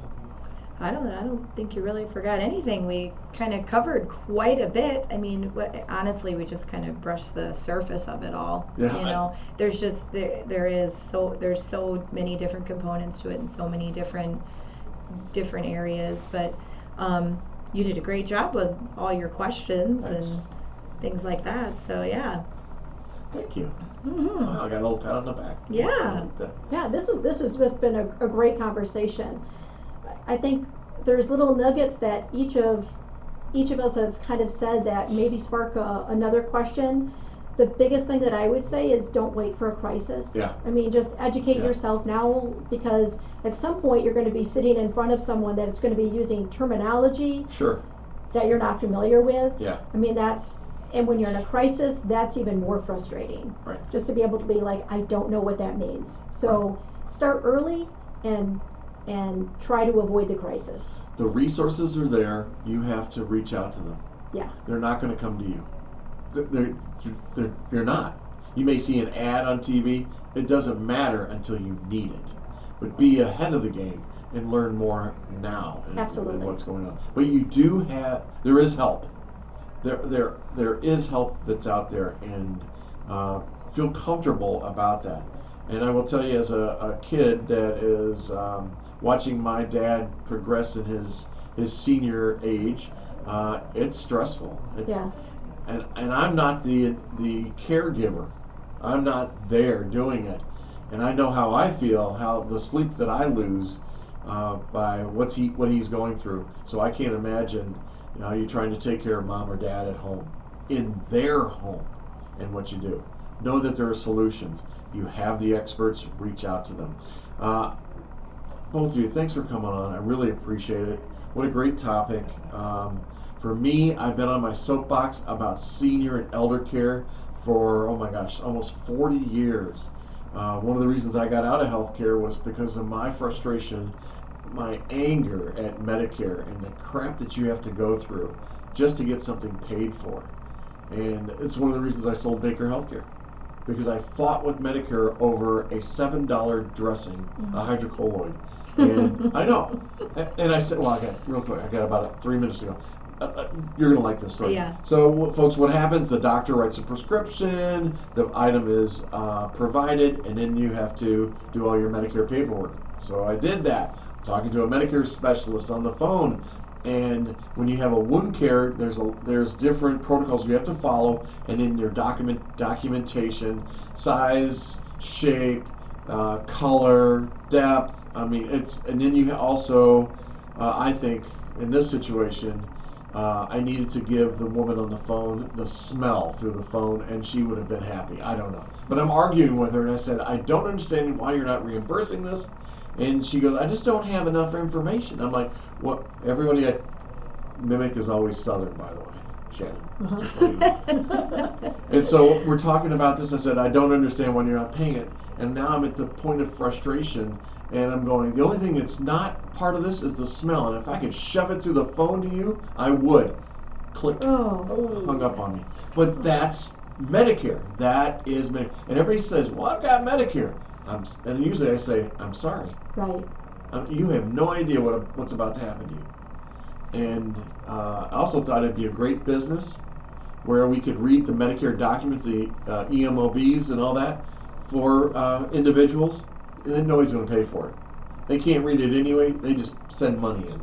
They just pay when they say they're going to pay. But hey, folks, I get the last word, I guess, on this. I want to say thank you for listening to the show. This is part of my series on Eldercare.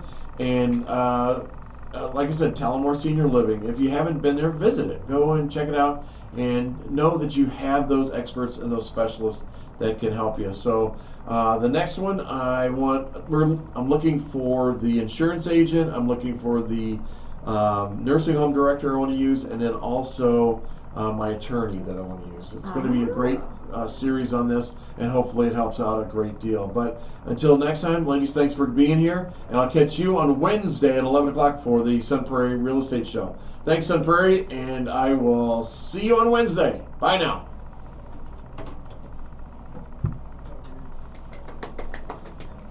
We're still on Facebook, so give me a second. All right.